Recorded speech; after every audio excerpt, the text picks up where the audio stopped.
suara-suara indah dari betul Qur'annya. Sudah Syarif Radio Indonesia, siaran dakwah indah, Ahlus Sunnah wal Jamaah.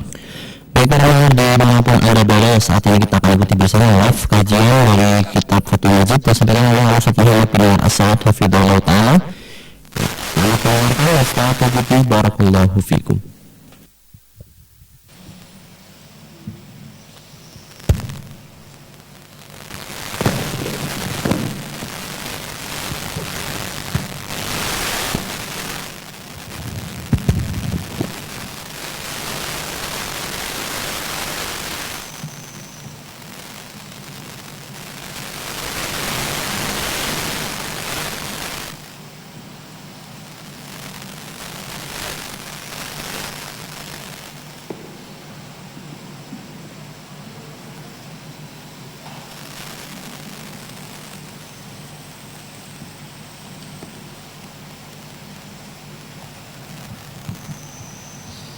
وصلنا إلى قوله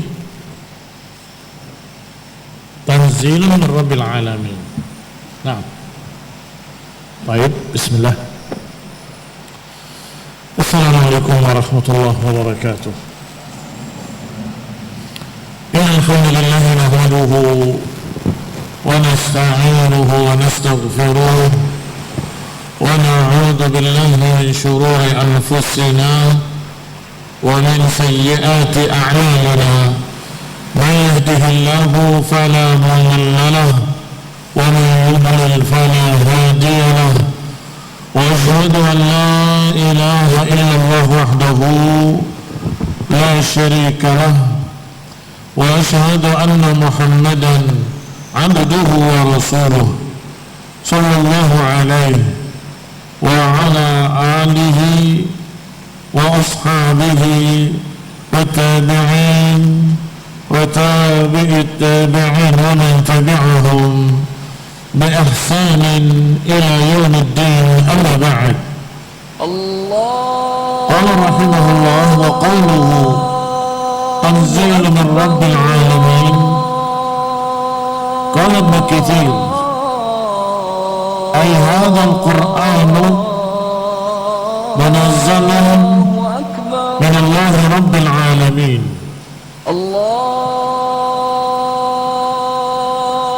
وليس كما يقولون إنه سحر وكهانة أو شعر، بل هو الحق الذي لا مرية فيه، وليس وراءه حق نافع.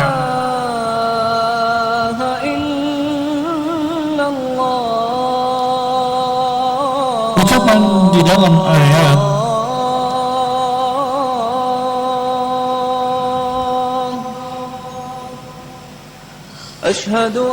Tanzil min Rabbil Alamin yang diturunkan oleh Allah Rabbul Alamin, berkata Ibnu Katsir rahimahullahu taala, hadzal Qur'an munazzalun min Allah Rabbil Alamin, bahwa Quran ini diturunkan dari Allah Rabb semesta alam. Ini bantahan bagi kaum musyrikin yang menjuluki Quran sebagai sihir,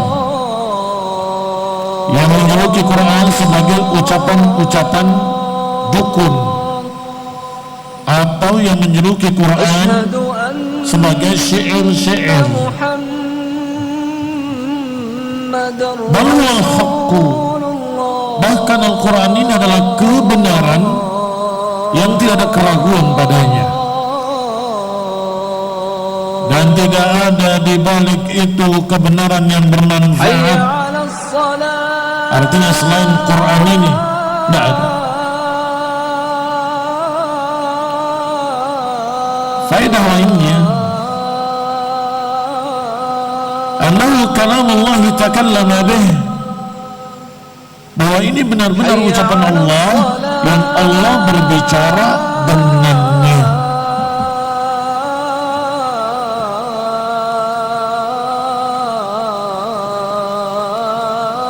disebut tanzil karena diturunkan dari Allah.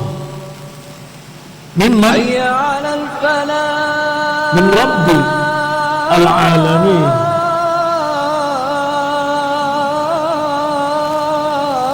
Tanzilun min Rabbil Alamin.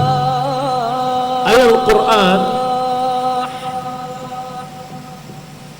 adalah yang diturunkan oleh Allah Subhanahu wa ta'ala, atau diturunkan dari Rabbul Alamin, dari Allah Subhanahu wa ta'ala, ay kalamuhu Subhanahu wa ta'ala, benar-benar ucapan Allah. Sehingga faedah kedua bahwa Al-Quran kalamullah, Al-Quran adalah ucapan Allah yang diturunkan melalui Jibril kepada Rasulnya alaihi salatu wassalam. Qala Ibnu Qayyim rahimahullahu ta'ala, wa nadiruhu, dan yang semirip dengan itu adalah ayat Allah Subhanahu wa ta'ala, walakin haqqal qawlu minni, walakin haqqal qawlu minni. Minni, min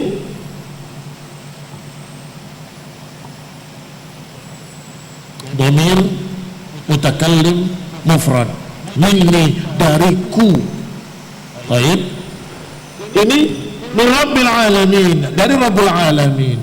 Yang ini dariku, kata Allah. Maka jelas sekali bahwa Al-Quran dari Allah, dari Rabbul Alamin. Dan Allah sendiri berkata dariku, wa haqqal qawlu minni, sebenar-benar ucapan dariku, kata Allah. Atau seperti ayat lain, qul nazzalahu ruhul qudusi min rabbika bil haqqi, katakan nazzalahu ruhul qudus, diturunkan oleh Ruhul Qudus. Mimman, pada ayat ini min rabbika. Baik, min Rabbil Alamin, minni, min rabbika. Semuanya dalil bahwa Al-Quran dari Allah, dari Rabbul Alamin, dari Rabbmu. Dan Allah katakan dariku, kata Allah Subhanahu wa ta'ala. Satu lagi faedah, kalimat tanzil apa artinya? Diturunkan. Kalau turun itu dari atas ke bawah, sahih? Berarti Allah di mana? Di atas. Dan di samping Al-Quran kalamullah juga ada faedah lain, uluwullah, tingginya Allah Subhanahu wa ta'ala. Uluwullah,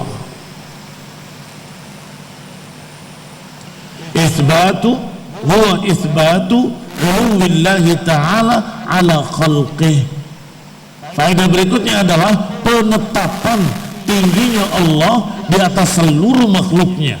Karena kalimat fa'innan nuzula, karena sesungguhnya kalimat nuzul wa tanzil alladhi ta'aqqalahu al-uqul, yang dipahami oleh akal, wa ta'arrafahu al-fitru atau fitaru, fitar jamaknya fitrah, wa ta'arrafahu al-fitaru, dan yang dikenali oleh fitrah adalah usul syai'i min a'la ila al-asfal. Kalimat turun, kalimat nuzul, kalimat tanzil yang dipahami oleh akal, yang dipahami oleh fitrah adalah sampainya sesuatu dari atas ke bawah, minal a'la ila asfal, dari atas, dari ketinggian ke bawah. Berarti kalau dikatakan dari Allah diturunkan, berarti Allah di atas. Dari Allah diturunkan, berarti aina Allah? Fil sumuwi, fil uluwi, di ketinggiannya. Qala wala yaruddu alaihi qawluhu, dan gak bisa dibantah dengan ucapan wa anzala lakum minal an'ami thamaniyata azwaj. Gak bisa dibantah dengan ucapan ini, karena ini ayat memiliki makna yang berbeda dengan makna yang sebelumnya, yaitu kalimat Allah Subhanahu wa ta'ala menurunkan untuk kalian binatang ternak 8 pasang. Kami turunkan untuk kalian binatang ternak 8 pasang. Kata ahli mantik, ahli filsafat, ahli kalam berkata, bukankah Allah menurunkan binatang ternak yang 8 ini tadi, 8 pasang, bukan dari langit? Berarti tidak mesti dari ketinggian. Allah menciptakan 8 pasang binatang ternak.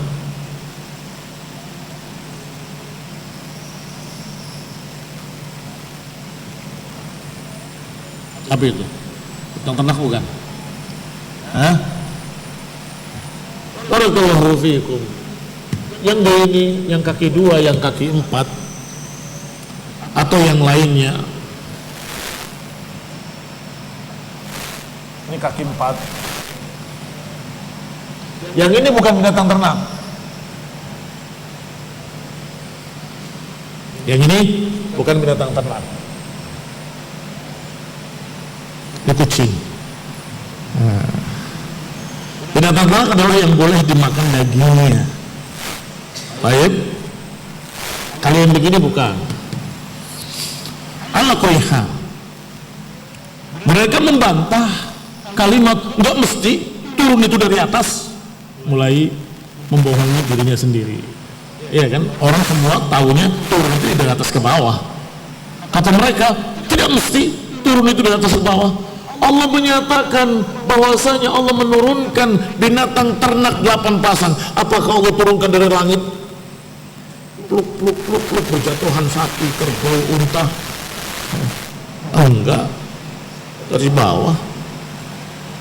Baik, dari tanah Allah ciptakan, dan kemudian beranak pinak.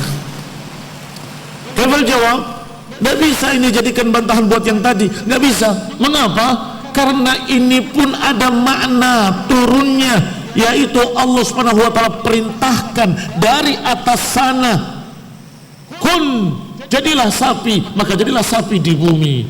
Kun jamalan, kun baqaratan, kun, jadilah. Karena Allah menceritakan tentang dirinya, idza arada syai'an an yaqula lahu kun fayakun. Allah kalau menginginkan sesuatu, Allah berkata jadilah, maka jadilah dia. Maka Allah perintahkan di sana dengan kalimatnya dari atas sana kun, maka jadilah di bumi. Seakan-akan Allah menurunkan, karena yang turun adalah perintahnya, kun, jadilah, maka jadilah dia. Tidak ada pertentangan, tetap saja turun itu ke bawah, tetap saja turun itu ke bawah.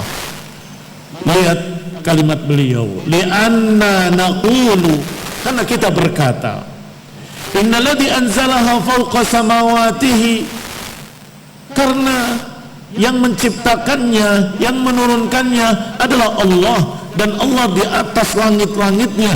Fa'anzalaha lana bi'amrihi, maka Allah turunkan dengan perintahnya. Ini perintahnya yang Allah turunkan, sama seperti Allah Subhanahu wa ta'ala menciptakan Isa di perut Maryam. Dari mana? Dari ketinggiannya. Allah katakan jadilah, maka ditiupkan kalimat Allah Subhanahu wa ta'ala oleh Jibril ke perut Maryam, maka jadilah Isa di perut Maryam. Ada makna turun enggak? Ada. Apa makna turunnya? Allah perintahkan dari langit, jadilah di bumi. Allah perintahkan dari ketinggiannya, maka jadilah di bumi. Thamaniyata azwaj, 8 pasang. Berarti tetap saja yang namanya turun dari atas ke bawah. Di akhir kalimat Ibnu Qayyim rahimahullahu ta'ala menyatakan wa dzakara tanzil mudhafan ila rububiyatihi lil alamin. Allah turunkan kalimat tanzil ini tadi dalam keadaan diidafahkan kepada rububiyahnya terhadap seluruh alam. Ini maksudnya tanzilum mir rabbil alamin. Ini rububiyah ya terhadap seluruh alam, rububiyahnya Allah terhadap seluruh alam. Kata Ibnu Qayyim, Allah turunkan kalimat tanzil dan disandarkan kepada rububiyahnya terhadap seluruh alam, yang konsekuensinya al-mustalzimah mulkihi, yang menunjukkan kekuasaannya, kerajaannya, wahum, terhadap seluruh alam, wa tasarrufihi fihim, dan untuk bebas berbuat apapun itu tasarruf, fihim, pada seluruh alam, wa hukmi alaihim, yang juga memberikan konsekuensi, yang menghukuminya juga atas mereka juga Allah, wa ihsanihi wa in'amihi alaihim, yang juga kebaikannya, kenikmatan-kenikmatannya Allah berikan pada mereka. Wa anna man hadha sya'nuhu ma'al khalqi, dan bahwasannya yang seperti ini keadaannya terhadap makhluk, kaifa yaliqu bihi ma'a rububiyatihi tammah an yatrukahum suda, maka apakah mungkin yang demikian keadaannya bersama makhluk-makhluknya, apakah pantas baginya bersama rububiyahnya yang sempurna, apakah pantas meninggalkan seluruh makhluknya begitu saja, membiarkannya begitu saja sudan, sia-sia, wa yada'ahum hamalan, dan membiarkannya sebagai perkara yang mubadir begitu, sia-sia.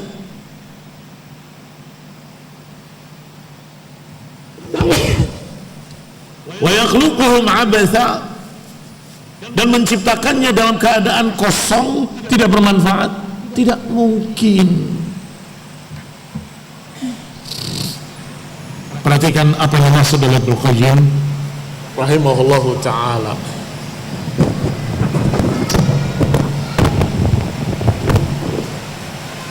Barakallahu fikum. Kata Ibnu Qayyim, disandarkan kalimat tanzil kepada Rabbul Alamin, yang berarti rububiyah Allah terhadap seluruh alam. Apa maknanya rububiyah terhadap seluruh alam? Pertama, khalaqaha, Allah yang menciptakannya.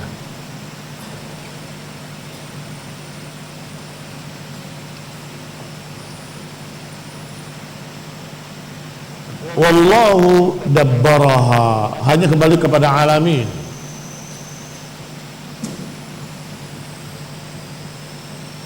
Wa tasarrafa fiha, dan Allah bebas berbuat apapun karena Allah Rabbnya. Karena Allah Rabbnya, maka Allah bebas tasarrafa fiha, berbuat apapun di alam ini. Apa lagi?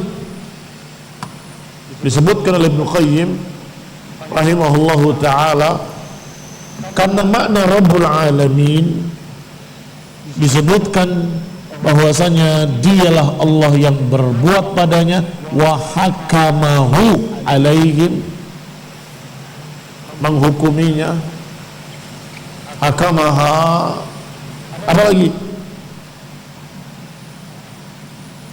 Wa ihsan, Allah yang memberikan kebaikannya, ihsaniha, wa in'am fiha, apa lagi? Ini semua makna rububiyah.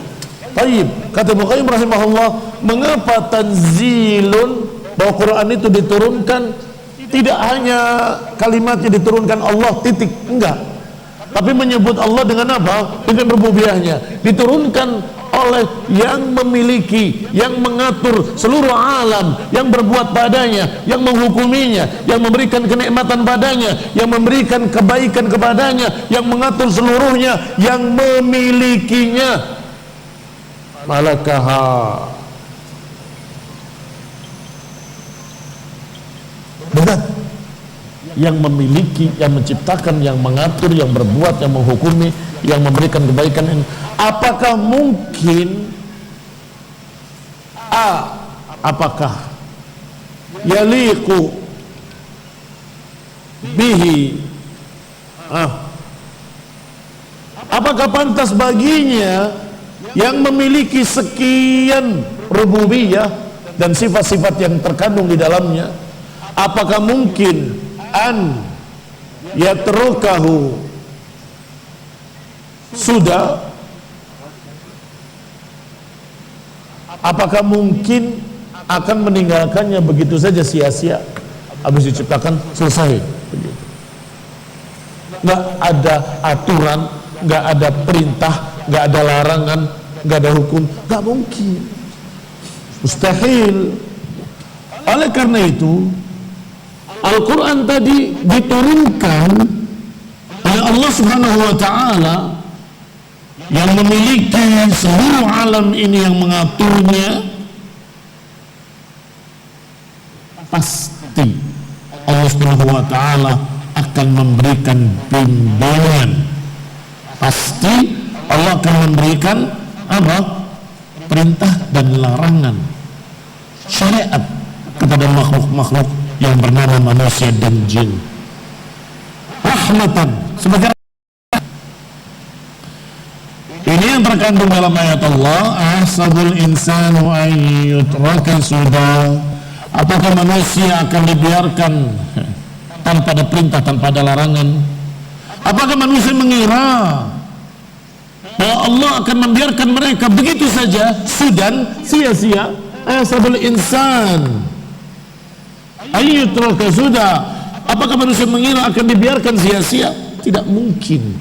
Kalian diciptakan di dunia pasti ada hikmah di balik itu. Tidak mungkin sia-sia. Apa hikmahnya? Perintah dan larangan, aturan. Kembali kepada ucapan Ibnu Qayyim rahimahullahu ta'ala, apakah mungkin bagi Allah yang memiliki rububiyah tadi, la ya'muruhum wa la yanhahum, tidak menyuruh mereka, tidak melarang mereka, wala yutibuhum wala yuaqibuhum, apakah mungkin Allah membiarkan mereka tanpa diberi pahala, tanpa diberi dosa, tanpa diberi azab? Tidak mungkin. Bukankah ada orang yang jahat sejahat-jahatnya sampai mati belum dihukum? Ada nggak? Banyak. Ada orang yang zalim sezalim-zalimnya sampai matinya dia belum pernah mendapatkan hukuman? Ada. Apakah nggak ada balasan nanti yaumul qiyamah? Tidak mungkin. Pasti akan ada balasan.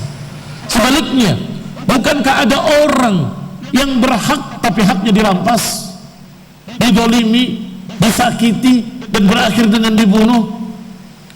Apakah orang ini tidak dibela nanti yaumul qiyamah oleh Allah Ta'ala?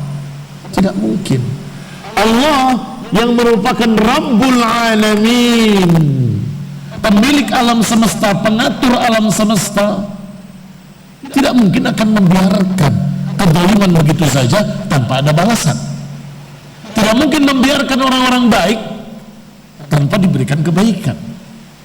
Tidak mungkin akan dibiarkan orang-orang yang terzalimi tanpa ditolong. Nggak mungkin. Imma di dunia ditolong oleh Allah, wa imma Allah akan gantikan mablamahnya nanti yaumul qiyamah berlipat kali.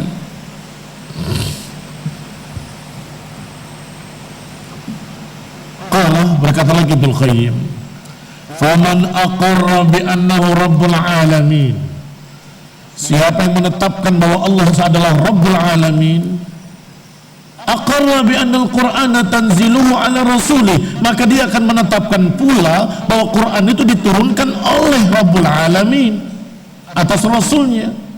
wastadalla bi kaunihi rabbil alamin ala thubuti risalati rasulih wa sihhati ma jaa bihi, dan berdalil dengan keadaannya bahwa yang menurunkan adalah Rabbul Alamin.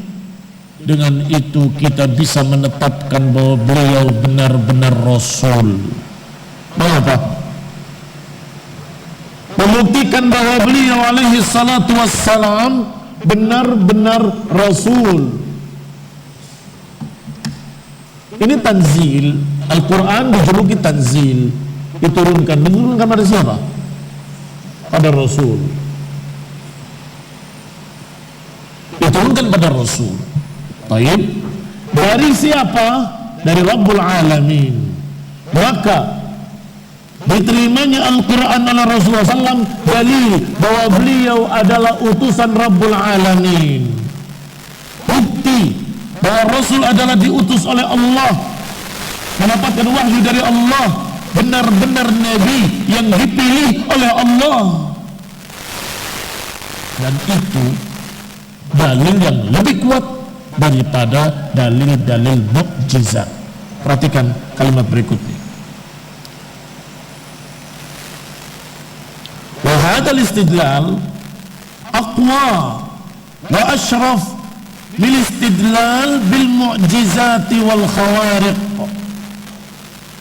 Pendalilan dengan Quran ini lebih tinggi, lebih mulia, lebih hebat, lebih otentik daripada pendalilan dengan mukjizat atau dengan khawariq, dengan sesuatu yang luar biasa. Khawariq dari kata khariqul adah. Khariqul adah keluar dari kebiasaan. Wa in kanat dalalatuha aqrab ila adhani umumin nas. Walaupun mukjizat pendalilannya lebih mudah dicerna oleh masyarakat awam, biasanya lebih mudah diterima oleh adhan umumin nas. Adhan, pikiran-pikiran umumin nas, keumuman manusia, masyarakat awam. Wa tilka innama takunul khasul uqala. Adapun pendalilan dengan Quran hanya untuk orang-orang yang istimewa, orang-orang yang akil, uqala, orang-orang yang cerdas. Perhatikan. Barakallahu fiikum.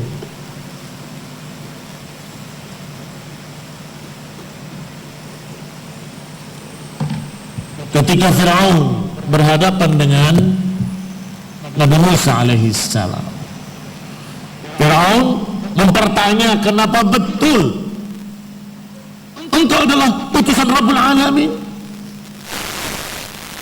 Tidak percaya Fir'aun. Apa buktinya?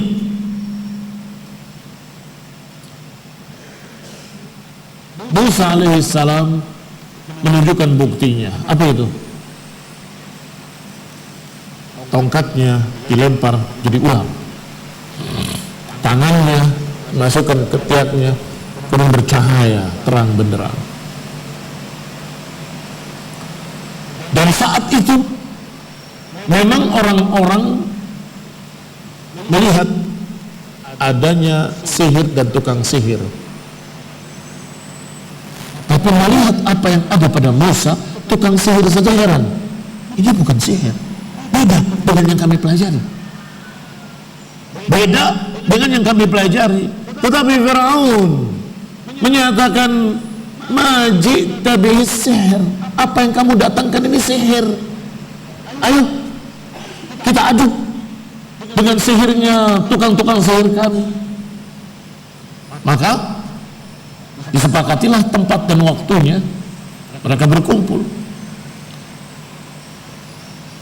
Maka ditanyakanlah, siapa yang mau duluan melempar? Kata Musa, silakan kalian lempar duluan. Mereka melempar isiyahum, hibalahum wa isiyahum. Mereka lempar tali temali mereka dan tongkat-tongkat mereka menjadi ular yang banyak. Musa melemparkan tongkatnya dan menjadi ular. ular sungguhan. Yang tukang-tukang sihir tadi tahu itu ular sungguhan, bukan ular seperti yang mereka buat yang hanya terlihat seperti ular, padahal bukan. Saharu ayunan nas, menyihir mata-mata manusia sehingga tali kelihatan seperti ular. Tetapi yang dilemparkan oleh Musa benar-benar menjadi ular, sehingga tukang sihir pun kebingungan. Buktinya ularnya Musa alaihissalam talqaf ma sana'u, bisa memakan apa yang mereka buat tadi, tali temali dan dimakan semuanya. Kalau yang namanya sihir tidak bisa begitu. Maka yang pertama masuk Islam tukang-tukang sihir.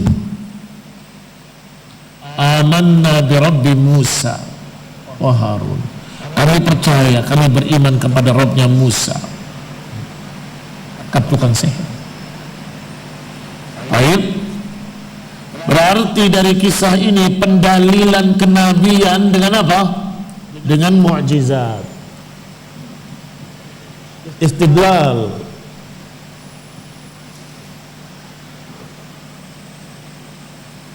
Bersalah,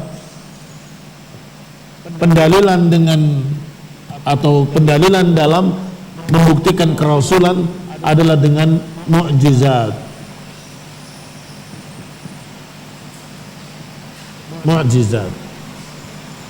Ternyata barakallahu fikum ada pendalilan lain selain mukjizat, yaitu bil Quran. Bagaimana pendalilan dengan Quran? Dari mana Quran? Tanzilun min Rabbil Alamin. Kalau Quran diturunkan oleh Rabbul Alamin, berarti siapa Rasul? Siapa Nabi Muhammad? Rasul yang diutus oleh Allah, karena dapat wahyu. Diturunkan kepadanya Al-Quran. Berarti memerlukan penjelasan. Apakah Quran ini benar-benar dari Allah? Dibuktikan dengan sekian ratus, sekian ribu bukti.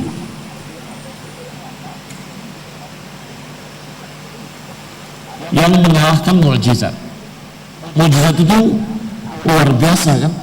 Khariqul adah, keluar dari kebiasaan. Di dalam Quran ada khariqul adah? Banyak. Kalau banyak itu segitu, kalau banyak lebih banyak lagi. Banyak. Contoh, tabat yada abi lahabin wa tabb ma aghna anhu maluhu wa ma kasab sayasla naran data lahab, akan masuk dalam neraka yang menyala-nyala apinya. Abu Lahab masih hidup atau sudah mati? Masih hidup, tapi sudah dipastikan masuk neraka. Artinya Abu Lahab tidak akan masuk Islam. Bayangkan kalau bukan dari Allah, Abu Lahab ini masuk Islam. Tabatnya dihapus, ganti. Ternyata masuk Islam. Saya selana wang ganti. Saya la jannah. Karena sudah masuk Islam. Iya kan? Kok bisa tahu ayat yang dibacakan oleh Nabi tadi?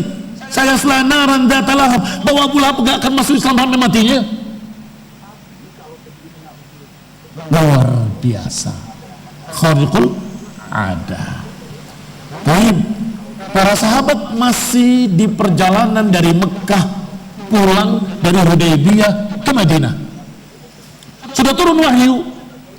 Sayaqulul mukhallafuna minal a'rabi syaghalatna amwaluna wa ahluna fastaghfir lana. Nanti akan berkata orang-orang yang tidak ikut berangkat, kami disibukkan oleh harta kami dan anak-anak kami, mintakanlah ampun untuk kami. Belum kejadian, masih di perjalanan. Mereka sudah dapat wahyu dari Allah, dari Nabi-Nya sallallahu alaihi wasallam. Sampai di Madinah berdatangan munafikin dan mengucapkan syaghalatna amwaluna wa ahluna fastaghfir lana. Kata para sahabat, yang tadi sudah diturunkan ayatnya, ternyata ini orang ini 1, 2, 3. Melihat bukan itu mukjizat. khariqil adah atau tidak? Khariqil adah, adatnya manusia nggak tahu hari esok. Yang tahu hari esok siapa? Allah Subhanahu wa ta'ala. Berarti ayat tadi dari Allah. Allah tahu nanti akan terjadi di Madinah. Para munafikin akan datang, akan berkata begini, akan berkata begitu. Dan itu bukan sekali. Setiap munafikin mau berbuat, sudah turun ayatnya. Mereka akan berbuat begini, mereka akan berbuat begitu. Belum lagi ayat-ayat yang berbicara tentang alam semesta yang Nabi saja belum ke sana. Seperti dua lautan yang bertemu. Bahrani, bertemu dua lautan yang layak bagian, yang tidak saling melampaui. Tahu dari mana? Beliau tidak pernah mengarungi lautan. Dari lautan yang terjadi tadi yang dikisahkan bukan di sekitar situ, jauh. Berbicara tentang kejadian-kejadian di alam ini yang orang-orang belum tahu sama sekali kecuali belakangan, baru sekarang ditemukan. Persis seperti dikabarkan dalam Quran. Ini juga persis seperti dikabarkan dalam Quran. Ini juga persis seperti dikabarkan dalam Quran. Bukan satu, bukan dua, bukan tiga, sekian banyak. Ini juga khariqul adah, bukti kalau ini bukan dari Rasul alaihi salatu wassalam, bukan bikinan sendiri, bukan dari Allah, wahyu, tanzilun min rabbil alamin, tanzilun min rabbil alamin. Kalau Nabi menulis, Nabi ummi nggak bisa menulis, atau mungkin baca dari buku-buku lama, Nabi tidak bisa membaca. Atau mungkin diajari oleh pendeta-pendeta, nggak pernah berguru pada pendeta-pendeta. Atau mungkin ada yang kasih tahu, mengajarinya dan sebagainya, kapan, di mana, dengan bahasa apa. Rasulullah SAW menyebutkannya dengan bahasa Arab yang bahasanya juga indah, bukan dengan bahasa Ibrani, bukan pula dengan bahasa yang lainnya, dengan bahasa Arab, bahasanya mereka, tetapi dengan tata bahasa yang juga luar biasa indahnya, luar biasa bagusnya, luar biasa tingginya, luar biasa hebatnya, sehingga orang-orang Arab yang punya bahasa sendiri kaget-kaget, ini istimewa sekali kalimat, padahal bukan syair, apalagi ucapan tukang pelung, apalagi ucapan bukan syair, bukan penyair, bukan ucapan tukang sihir, bukan. Ini juga bukti berikutnya bahwa ini bukan dari manusia, dari Allah Subhanahu wa ta'ala yang maha tahu. Kembali kepada kitab, berarti pendalilan dengan Quran atas kenabian Nabi Muhammad SAW itu lebih tinggi, kata Ibnu Qayyim, lebih tinggi, lebih asyraf, lebih mulia daripada pendalilan dengan mu'jizat-mu'jizat. Dan bukan berarti Nabi tidak punya mu'jizat, tidak seperti kata Mu'tazilah atau yang sejenisnya. Nabi Muhammad SAW tidak punya mu'jizat kecuali Quran. Kata siapa? Tangan Rasulullah SAW bisa keluar air sampai seluruh pasukan minum, memenuhi tempat air mereka sampai selesai dari tangannya. Nabi SAW memanggil pohon dan pohon itu datang. Itu juga mukjizat. Apa lagi? Banyak mukjizat Nabi Muhammad SAW. Tetapi mengapa tidak seperti terkenalnya mukjizat Nabi Musa membelah lautan, atau mukjizat Nabi Fulan dan Nabi Fulan? Mengapa mukjizat Nabi Muhammad SAW tidak terkenal? Karena mukjizat yang paling besarnya adalah Quran. Maka para ulama cukup dengan pembuktian Al-Quran sebagai mukjizat. Dari mana Nabi tahu kisah Nabi Musa? Dari mana Nabi tahu kisah Nabi Sulaiman? Dari mana Nabi tahu kisah Nabi-Nabi sebelumnya di dalam rincian Al-Quran ada? Padahal sudah dikatakan tadi Nabi tidak membaca, tidak menulis. tidak pernah berguru pada pendeta-pendeta mereka. Mereka buka kitab mereka, kok benar? Dari mana dia tahu? Kok betul? Persis sama seperti yang pernah turun. Dari mana? Karena yang menurunkannya sama. Yang menurunkan Injil, yang menurunkan Taurat, dia juga yang menurunkan Al-Quran. Hanya saja Injil dan Taurat sudah berani mereka merubah-rubahnya, menambah dan menguranginya, sehingga sekarang sudah tidak jelas mana yang benar, mana yang salah, tercampur di dalamnya. Adapun Al-Quran masih terjaga sampai hari ini dan sampai yang akan datang, dan itu juga mukjizat khariqul 'adah. Apa kata Allah? Inna nahnu nazzalna adz-dzikra wa inna lahu lahafizun. Kami yang menurunkan dzikra ini dan kami juga yang akan menjaganya terus menerus. Bukti sampai hari ini nggak ada yang bisa merusak Al-Quran. Ada yang mengganti satu huruf, dua huruf saja, malam dia buat, pagi ketahuan. Malam dia buat Al-Quran, pagi sudah ketahuan. Jadi mushaf yang dicetak oleh Yahudi, ada pengurangan kalimat ini, ada pengurangan kalimat itu, sudah ketahuan. Dan sudah beredar di mana-mana, pengumumannya hati-hati. Kalaupun ada yang tidak sengaja salah cetak dan yang membacanya seorang anak menghafal dengan salah juga, begitu dia ngimami, yang negurnya satu masjid. Subhanallah, subhanallah. Mengapa? Banyak penghafal, terjaga Al-Quran. Tapi lihatlah kitab-kitab lainnya yang dulunya asalnya dari Allah, tapi ketika mulai tangan-tangan manusia ikut bermain, kacau jadinya. Kalau dikatakan bukan begitu kalimatnya di dalam Injil, Injil yang mana? Ya Matius, Lukas begini. Yang ini Matius, yang ini Lukas. Yang lain mengatakan yang lain lagi.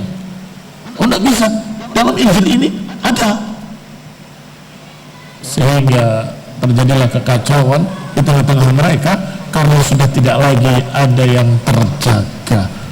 Dan itu barakallahu fikum, bukan Allah tidak tahu.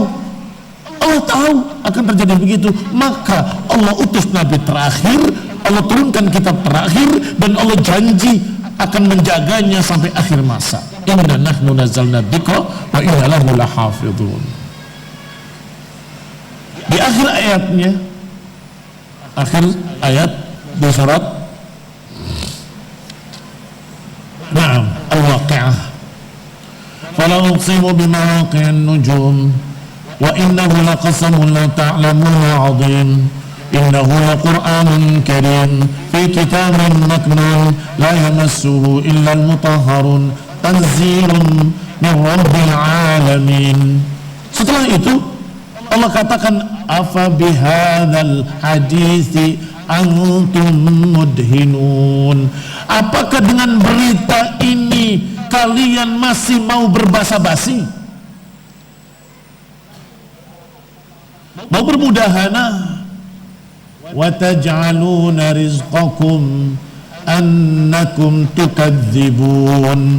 Dan kalian jadikan syukurmu terhadap rizki yang Allah berikan pada kalian, syukurmu dengan cara mendustakan, dengan cara mendustakan.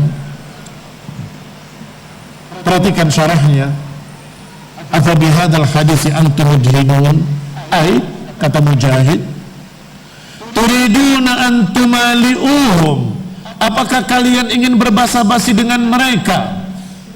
Watarkanu ilaihim, kemudian kalian ingin cenderung mengikuti mereka, padahal hadisnya sudah jelas, beritanya dari Allah sudah jelas. Berkata Ibnu Qayyim rahimahullah, thumma wabbakhahum, kemudian Allah jelekkan mereka, ala wad'ihimul idhan, Allah jelekkan mereka karena mereka masih mau berbasa-basi. Itu idhan. Fi ghairi mawdi'iha, tidak pada tempatnya. seakan-akan ada mudahana yang pada tempatnya. Ya, mereka bermudahana tidak pada tempatnya. Apakah ada mudahana yang pada tempatnya? Sesungguhnya tidak ada. Sebab kalau mudahana pada tempatnya yang benar, namanya lain, bukan mudahana, tapi mudaroh.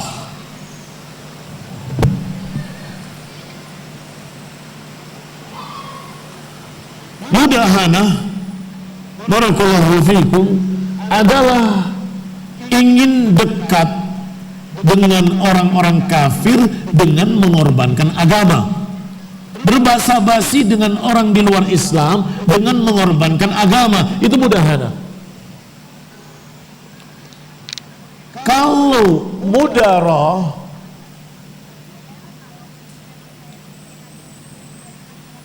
ingin selamat dari orang-orang kafir dengan mengorbankan dunia. Ya, ambil. Dunianya dikorbankan. Oh, kamu berbasa-basi dengan mereka. Bukan, itu mudaroh. Ingin selamat agamamu, kamu berikan pada mereka apa yang mereka sukai. Ambil. Tapi dunia, agama, kami gak akan ngalah setapak pun. Agama, kami gak akan ngalah sejengkal pun. Maaf, ini agama kami. Baik. Orang-orang kafir biasanya selalu menawarkan mudahana dari sejak dulu sampai hari ini. Apa ayatnya? Waddu law tudhinu fayudhinun. Waddu law tudhinu fayudhinun. Mereka ingin kalau kalian bermudahana, mereka pun bermudahana. Kalau kalian mau menyembah berhala mereka sekali saja, mereka akan sholat bersamamu. Itu mudahana.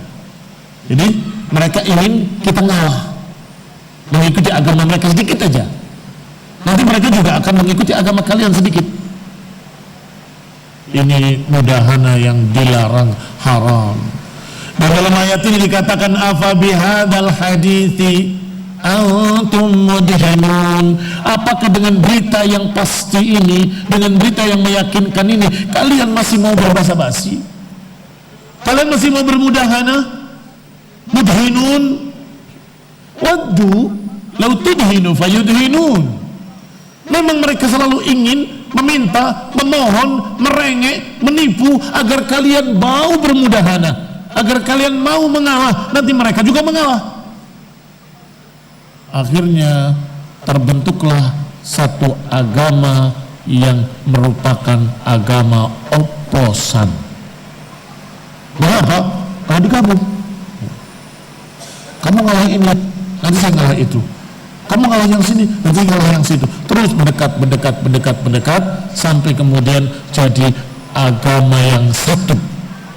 Ada Yahudinya, ada Nasraninya, ada Islamnya, dijadikan satu. Bikin pondok agama-agama. Ini pondok mengajarkan tiga agama. Di Ungaran sudah ada, tapi dari Semarang. Pondok ada gerejanya, ada masjidnya, ada tempat ibadah lainnya. Ini barakallahu fiikum mudahana. Toleransi itu bukan mudahana, berbeda, jauh.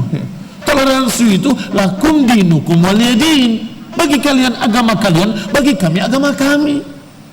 Silakan kalian beribadah dengan agama kalian, kami akan beribadah dengan agama kami. Kami gak akan menyembah apa yang kalian sembah, sebagaimana kalian juga bukan penyembah apa yang kami sembah. Selesai. Kalau mudaroh seperti ngalahnya kaum muslimin di Mekah, beginikan ngalah, begitukan ngalah.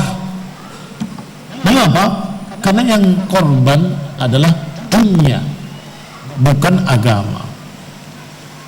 Ada yang disiksa, ada yang diusir, ada yang dirampas, ada yang begini dan begitu, sampai kemudian hijrah. Rumahnya bagaimana? Ditinggal. Hartanya bagaimana? Ditinggal. Karena musyrikin berkata, kalian berdagang di sini, kalian berbisnis di Mekah, tiba-tiba mau pergi membawa harta kalian, tidak bisa. Kalau kalian mau pergi tinggal, oh boleh, ambil, saya tetap pergi. Tinggal barangnya, ini barangnya. Tinggal hartanya, ini harta, ambil semua, saya mau pergi. Makanya disebutkan lil fuqara'il muhajirin alladzina ukhriju min diyarihim wa madza wa amwalihim, meninggalkan negerinya dan meninggalkan hartanya, nggak dibawa. Kok ngalah? Itu mudahana? Bukan, itu mudara, bukan mudahana. Kami korbankan dunia. Barakallahu fikum.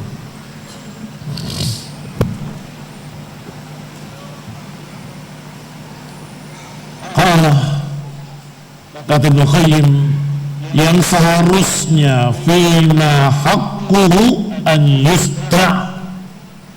Berarti kalau tidak pada tempatnya, pada masalah agama itu tidak pada tempatnya. Kalau pada masalah dunia itu tempatnya, silahkan. Pada perkara yang harusnya ditegaskan, wa yufarraq bihi, yang harusnya dijelaskan, wa yu'addu alaihi bin nawajid, yang harusnya digigit dengan geraham-geraham kalian, ini pegang kuat-kuat, wa tuthanna 'alal khanasir, yang harusnya dipegang di pinggang kalian, dikekep, dipegang itu namanya pemegang agama. Wa ta'aqqad 'alaihi al-qulub wal af'idah, yang harusnya diikat dengan hati. Wa yuharib wa yusalim li ajlih, yang harusnya berdamai dan berperang karena agama. Wala yaltawi anhu yumnatan wala yusratan, yang seharusnya tidak bergeser ke kanan maupun ke kiri. Wala yakunu lil qalbi iltifat ila ghairihi, yang harusnya tidak menengok ke kanan ataupun ke kiri, dan hati tidak berbolak-balik ke kanan dan ke kiri. Wala iltifat, tidak menengok. Wala muhakama illa ilaih, tidak berhukum kecuali kepadanya, tidak bertikai kecuali karenanya, tidak mengikuti jalan kecuali jalannya, dan tidak mencari matalib yang tinggi kecuali dengan cahayanya, cahaya agama. Wala shifaun illa bihi, tidak ada kesembuhan kecuali dengannya. Fahuwa ruhul wujud, maka akidah Islam ini merupakan ruhnya keberadaan segala sesuatu. Wa hayatul alam, termasuk kehidupan alam. Wa madarus sa'adah, dan termasuk lingkup kebahagiaan ada pada agama. Wa faidatun al-falah wa tariqun najah, keselamatan, keberhasilan, jalan ke najah, jalan keberhasilan, sabilur rasyad, jalan yang lurus, wa nurul basair, dan cahaya pandangan. Itu semua pada pada agama ini. Tidak boleh ngalah sedikit pun, tidak boleh basa-basi, tidak boleh kita bermudahana. Fa kaifa tutlabul mudahana bima hadza sya'nuhu, bagaimana mungkin kita berbasa-basi dengan sesuatu yang sudah pasti? Bagaimana kita berbasa-basi dengan sesuatu atau mengorbankan sesuatu yang sudah pasti? Walam yanzil lil mudahanah, hendaklah jangan turun untuk ngalah. Wa inna manazala bil haqq walil haqq, tetapi diturunkan perintah untuk menegaskan kebenaran. Wal mudahanatu inama takunu fi batilin, mudahana, basa-basi bisa terjadi pada sesuatu yang batil. Quwan la tumkin izalatuhu, kekuatan yang tidak mungkin bisa digeser. Au fi haqqi dhaif, atau pada orang yang lemah, terpaksa. La tumkin iqamatuhu, yang tidak mungkin ditegakkan. Fatajul mudahin ila an yatruka ba'dal haqqi, maka orang yang mudahanah kadang meninggalkan sesuatu yang hak karena dia lemah, karena dia kalah. Fa'amal haqqu, adapun kebenaran, alladzi qama bihi kullu haqq, yang menegakkan segala kebenaran yang lain, fa kaifa yudahan bihi, maka bagaimana mungkin kita bisa mudahana. Wa qawluhu wa taj'aluna rizqakum annakum tukadzibun, taqaddamal kalamu 'alaiha, sudah pernah lewat pembahasannya di awal bab. Apa itu? Masih ingat? yakni apakah kalian menjadikan syukur kalian pada rezeki yang Allah berikan pada kalian, yaitu hujan, kalian balas dengan pendustaan? Apakah kalian balas dengan kalimat, oh ini karena bintang ini, oh ini karena bintang itu? Ini sesungguhnya wajhul istishhad, sisi pendalilannya. Tetapi karena sudah dibahas di awal bab, maka tidak perlu diulang di bab ini. Walhamdulillah rabbil alamin. Subhanakallahumma bihamdika asyhadu an la ilaha illa anta astaghfiruka wa atubu ilaik. Assalamualaikum warahmatullahi wabarakatuh.